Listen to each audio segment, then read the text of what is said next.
So on this conversation today, I spoke to Dan, who's the marketing director at Suunto. And in the conversation, we're talking about how challenger brands stand out in a market of giants. And in the market that Suunto are in, which is essentially running watches, and they're up against every other big hardware provider like Apple and Garmin, and brands like Coros are in this space as well, who are very similar in terms of their upstart nature. And Suunto is a old brand, but it acts like a startup. And some of the conversation with Dan was around how him as a marketing director is able to position themselves in a way without tapping into massive budgets or without using too many of the obvious digital marketing methods you can do to promote a brand.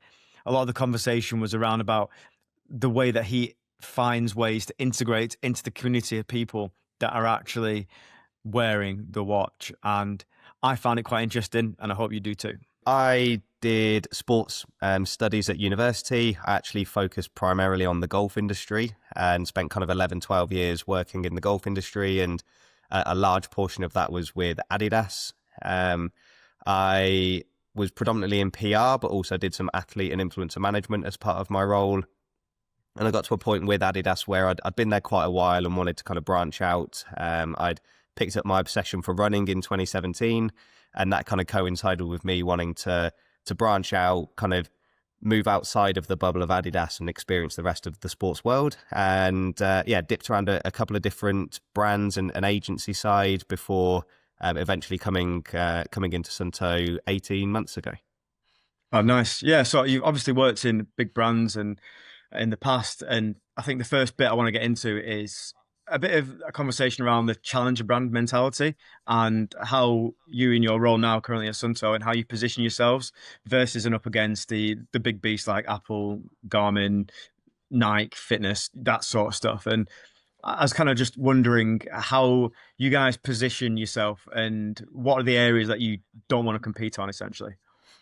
Yeah, so I think one thing that we're always keen to get across from a Suunto brand perspective is, whilst we're a challenger brand from kind of market share perspective, we actually celebrated our 90-year anniversary last week. Wow. So, yeah, founded in 1936, originally started off with the compass, and that kind of evolved into our outdoor side of the business that we have now.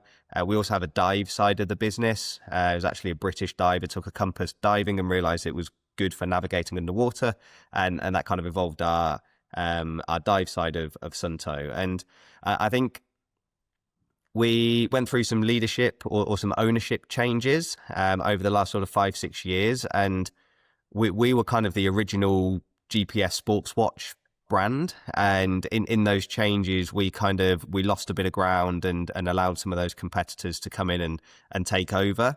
And really now we position ourselves as that kind of community-led, authentic, rooted in the market brand that has history to call back on. And I think we focus very much on being a sports watch and not a smart watch. And I think that's where we differentiate ourselves from the likes of Apple, Samsung, brands like Huawei.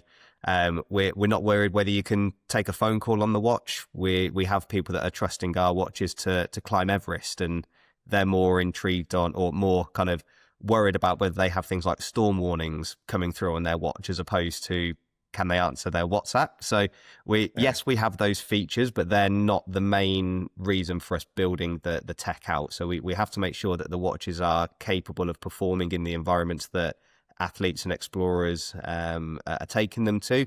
And then we'll add in any kind of smartwatch features off the back of that. So we're a challenger brand for sure, but we're rooted in authenticity, and that's something that we definitely lean on.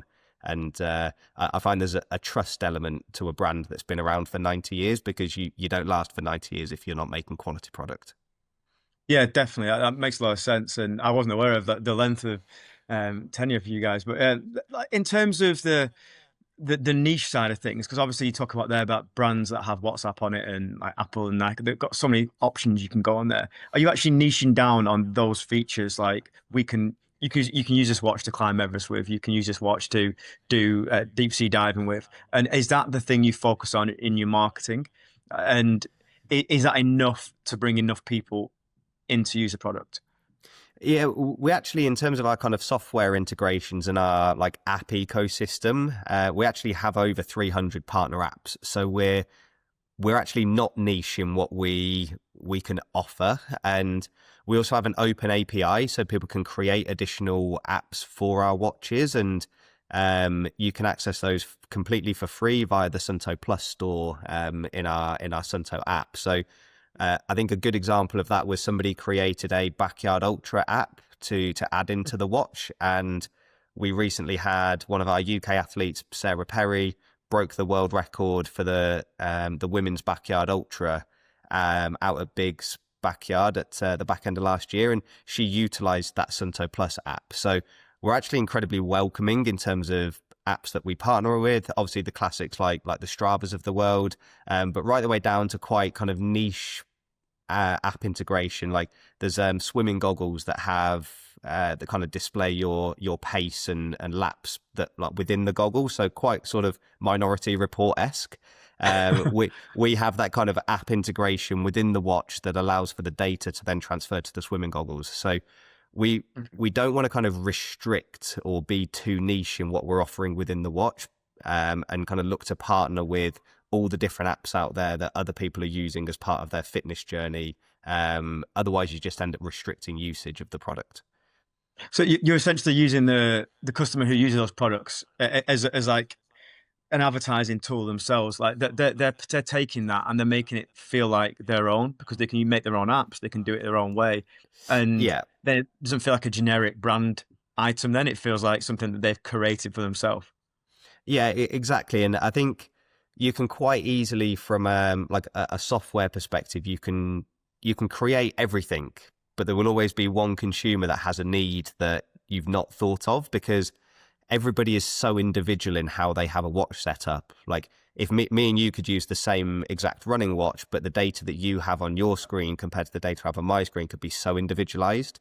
So having the opportunity to really make that product that you've purchased fit you and your journey, whether it's through running or climbing or hiking, or whatever the sport may be, we want to make sure that that suits you and the data that you need. And I think allowing that kind of open API means that we can add in the additional stuff that maybe us as a brand maybe miss out on some software. Like I think one of the most random ones we've had created was like score tracking for a rugby referee. So like Oh, we would never have thought to put that in our watch, but somebody has created an app for it. It's now available in the Suunto Plus store. So if you happen to be a rugby referee, you have that option to add into your watch as well. So it kind of it really opens up the opportunity, and we have quite a good kind of two-way conversation with our field testing team around kind of additional needs that the watch has to be able to do. And there's people out there that are way smarter than me that go away and kind of develop all of these additional apps that they can then add into the ecosystem. how are you in your like marketing role selling that product to people then? How do you get a message out? Like, does the product itself sell itself? There's no, do enough people know about the product for that to just naturally flow? And your job isn't necessarily just to be doing paid ads or to be doing brand partnership deals and all other that kind of stuff. Is your job mainly just to kind of keep that message pure and simple? I think simplicity is key. I think in the world of tech, things can quite quickly get overwhelming for the consumer. And yes, it's great for us to shout about our features and what the watches can do. But from my side, from a marketeer, I always want to try and invite people into the brand, and they connect with us on a brand level before we then talk product to them. Because ultimately, if they're not aligned to what our brand message is and how we're supporting them as a consumer, it's very difficult to sell products to them anyway. So I always try and lead with a brand message, kind of that authenticity, kind of steeped in heritage, very much supportive of the community. Once people then feel aligned to the brand, they're then more likely to purchase our product. So I think I'm always careful to not be too product heavy when we're marketing, and I think it can quite often come across as a little bit shouty and a little bit salesy. And I think you'll know just as well as I do, you only have to open your Instagram for 30 seconds and you've probably been sold to 5 times. And I think brands nowadays will succeed from a marketing perspective if you're kind of putting an arm around your consumer and going, look, this is how we operate, this is what we stand for, these are our views that we represent. If you align to that, then we also make products that suit you as well. And for the things that I've seen that Suunto do over the years, we've just discussed it a bit before the call. Like you've got event partnership deals, so you're sponsoring UTMB, you sponsored Run Through Trails events. You're finding events in real life moments where you could, like on those days, are you bringing the product down there to put it in the hands of people or letting them test the products, or are you mainly focused on that digital experience and make sure people know what the logo looks like, click on that, and potentially check out on your website? What angle are you going down mainly? From an event perspective, we're really kind of tailor it to the event. There's certain events where testing product is very, very difficult, especially from a watch perspective. Like not many people are turning up to the start line of an ultra marathon and are interested in buying a watch or learning more about a watch, and because they're about to race, right? And also when they cross the finish line, the last thing they care about, unless they've had a major problem with their watch, and we've had that before at some races, but the vast majority want to go get a beer and a slice of pizza and kind of celebrate what they've just achieved. So for us, it's around, yes, having our brand logo about and kind of us showing support to the community by turning up to those events. But we will look to demo products maybe on the Friday afternoon shakeout run. Or one thing that we're doing, we recently announced our headline partnership as like the headline timing sponsor of Brighton Marathon and the Big Half. And we chose those events because they're massive community-led events. And I think for us as a brand, we're not going to go and try and create our own community. It's like, how can we go in and empower communities that are already there and give them opportunity to access races and to kind of celebrate their running journey that they maybe wouldn't have had access to before. So I think an example of kind of that in-person activation for Brighton, for example, where we have a cheer zone, that's not really going to be a Suunto branded cheer zone as such. Like we're partnering with a London-based or Brighton-based run club that can kind of own that. And the Suunto message very much is then secondary. And I think we will do store demo events where people can come along and whether they're trying on a pair of shoes or demoing a watch, they're a little bit more in that kind of consideration phase of purchasing. And I think that's the right environment to demo product.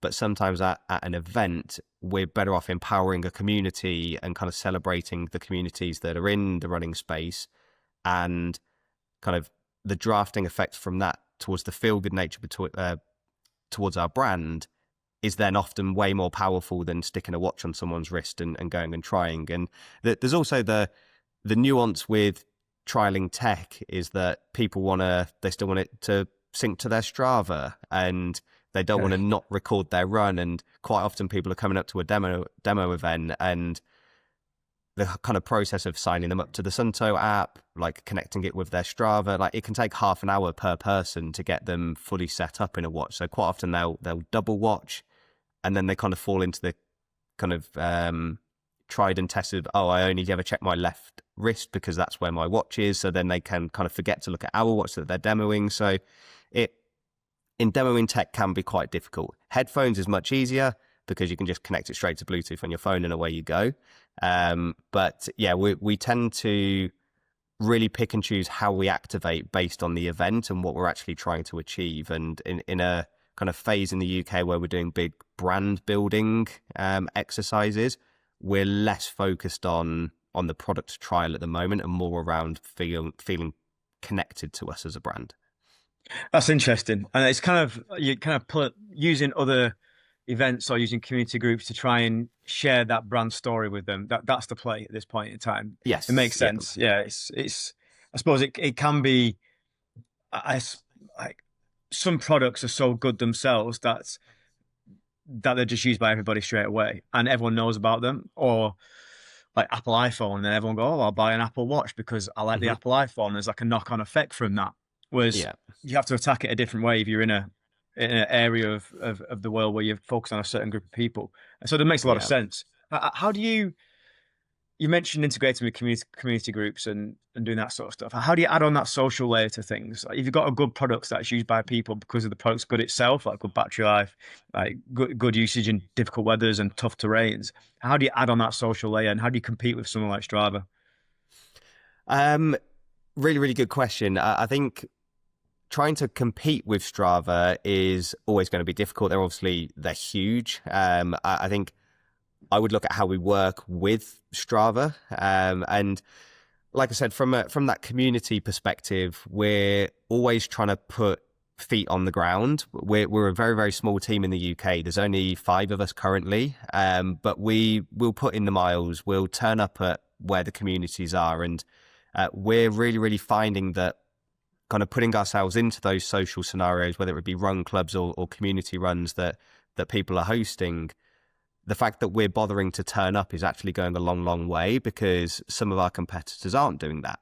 And why that is not for me to say, but we're finding that taking the time and effort to meet our consumer face to face and putting feet on the ground and adding ourselves into their social circles is where we actually find that we get a much deeper connection with our end consumer. And quite often as a marketeer, I go away having learned something, whether it's an avenue that we've not looked into regarding marketing and some areas that we may be missing, or whether it's a really, really good community that meets on a very, very regular basis, that the more we support them, the more activity it allows them to do, and the more then that kind of passes on through their wider community and inspires the next lot of people to then join.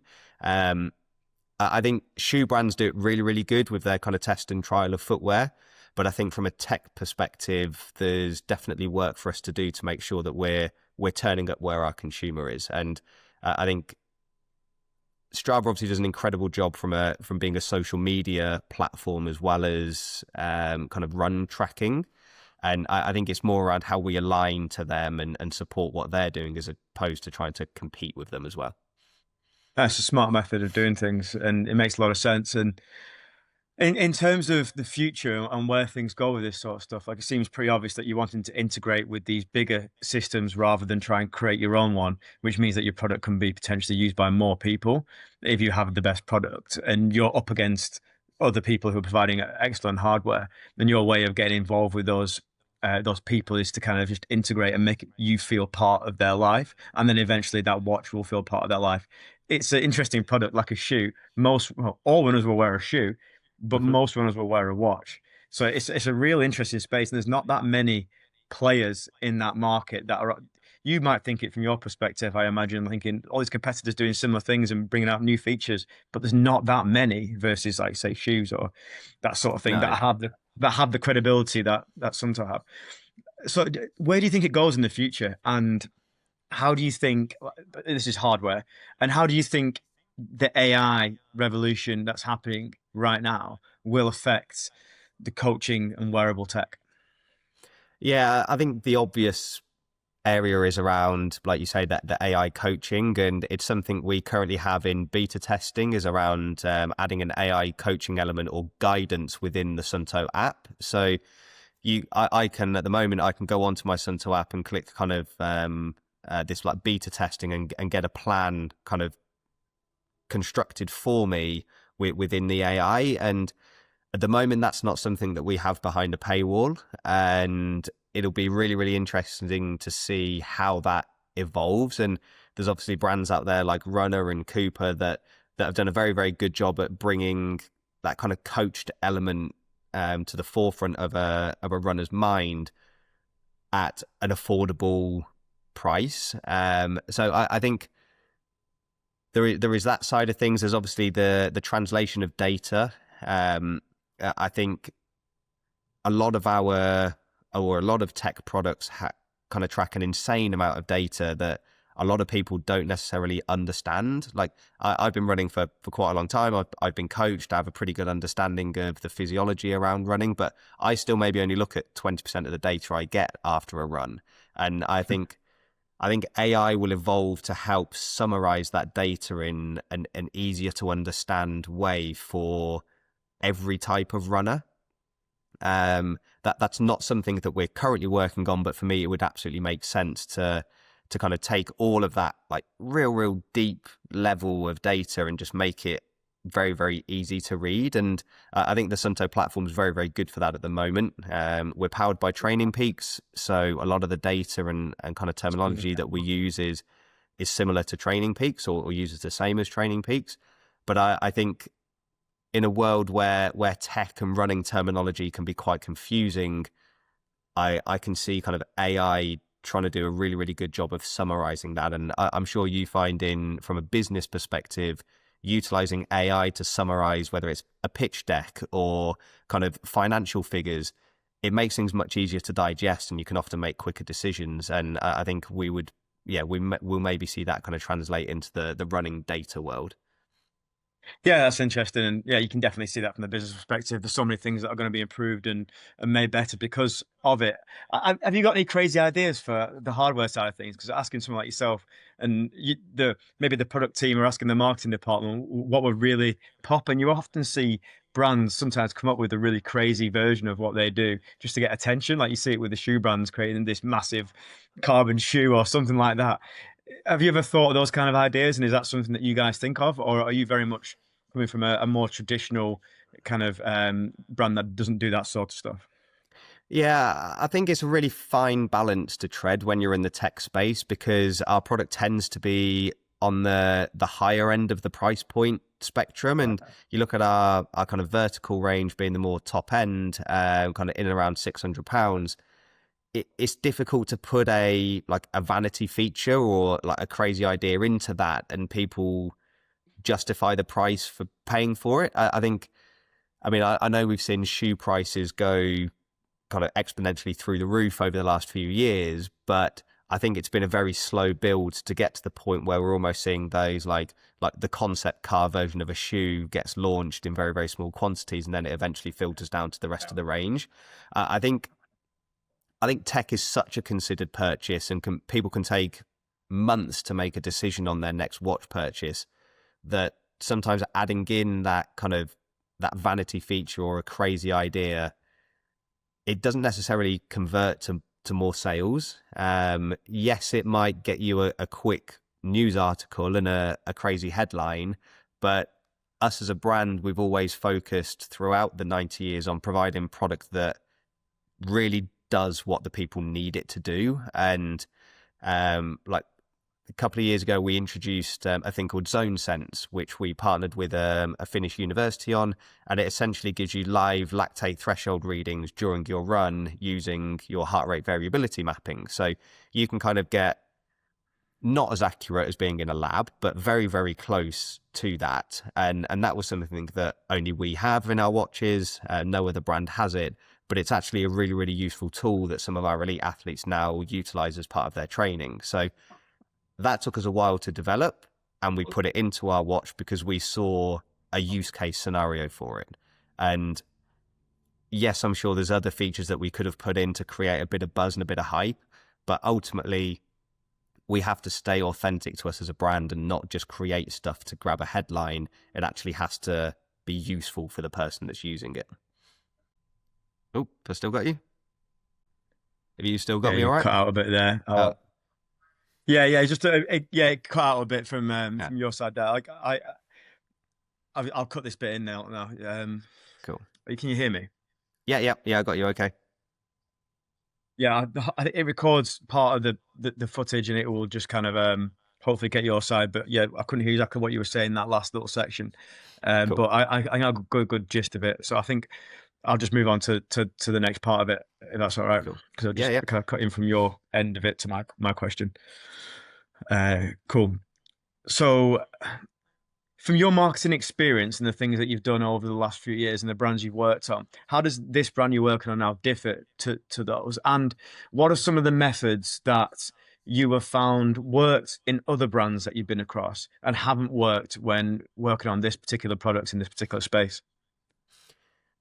Yeah, Very, very good question. I think from my time at Adidas, you get used to working with huge budgets, and even being in the kind of slightly niche sport of golf. I was across the golf category during the COVID boom, where we in the UK we saw an extra, I think it was 1.6 million golfers kind of came to the sport because it was the official sport of social distancing, and we were one of the quickest growing categories within the Adidas world. You get used to budget levels that aren't necessarily available across every brand, and I think we're in a place of huge growth within Suunto, and we just have to be much more strategic as to where we're spending that budget, and doing things like huge kind of like partner activations that maybe cost hundreds of thousands when I was at Adidas. You have to be a little bit smarter about how you use your money, and kind of leaning on relationships a little bit more, and kind of forming long-term relationships with people that you then build into partner activations. And I think a prime example of that is the work that we've done through Run Through Coaching and our relationship with Lewis and Gemma. That started very much supporting their coaching side of the business, that's now evolved into Gemma being one of our best sponsored athletes in the UK elite trail team. And I think quite often when you work for a brand as big as Adidas, people just see the pound signs, especially from an agency perspective. And at Suunto, we kind of do things the opposite way around, where we try and create a bit more of a family feel, and we don't try and sign every athlete under the sun just because they're a big name and they're going to help amplify our product. We kind of pick and choose the people that we work with based off of their personality outside of just their race finishes. And I think we're seeing a bit of a shift in the wearable tech market, where new brands are coming into the space that haven't previously been in the space, and are signing huge names within the sport to try and resonate them with that audience. And I think the consumer will be quite aware of that, and I think that can sometimes come across as a little bit contrived and as trying to sort of buy your way into the market. And I think we will always try and deal on a much more authentic, personal level that are built out of long-term relationships and not just how much cash we can spend. So it's a little bit more strategic, a little bit more, I guess, kind of lower scale compared to brands like Adidas or Nike. And I mean, you only have to look at kind of I imagine the budgets for the new ACG launch that Nike have just put out there. Like we can't compete with that. So we just have to be smart as to where we put our money, and that is eventually kind of give us the best bang for our buck in the marketing space.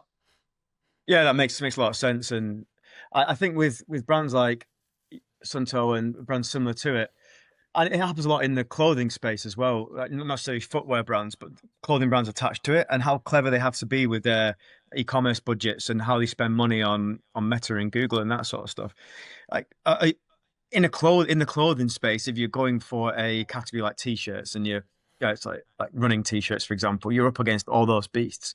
Do you have the same issues when you're trying to do that kind of digital ads as well? Are you even playing in that game? Is it not worthwhile? And are you better like redirecting budgets to do the things you've been talking about, or do you have like a bit of a mix? Yeah, we have a little bit of a mix, and I think for me, I would rather so our like paid media, for example, is kind of looked after at an EMEA level. So I don't have too much kind of, I don't waste too much of my time trying to work out the nuances of paid media. I think for me, we supplement the paid media spend with that kind of in-person community building. And Yeah. yes, it's much more difficult to track an ROI to that, but we saw the back end of last year kind of 62% growth in our watch activations. And that for me is a good indicator that we're spending our money in the right places. And yes, it's supported by Meta and Google and kind of pushing that paid ad side of things, but you can't just do that. And yes, it's very, very measurable. You kind of get your ROAS associated with what you're spending, but like you can't ignore the turning up and having a conversation with a human being. And I think when you couple those two together and get the balance right, that's when you start to see real growth. Definitely. No, yeah, it makes a lot of sense. And yeah, it's really, really interesting to hear kind of your perspective on stuff. And it's great to hear all the things you're working on with the different brands you're working with. And yeah, some really great insights there. So yeah, thank you so much for jumping on today. And I really appreciate the time you've given us. Yeah, no problem at all. It's been great to speak, and yeah, hopefully Suunto keeps on growing, and yeah, I can provide a bit more insight as we evolve as a brand in the UK space. Cheers, Dan. Thank you. Cheers, Matt.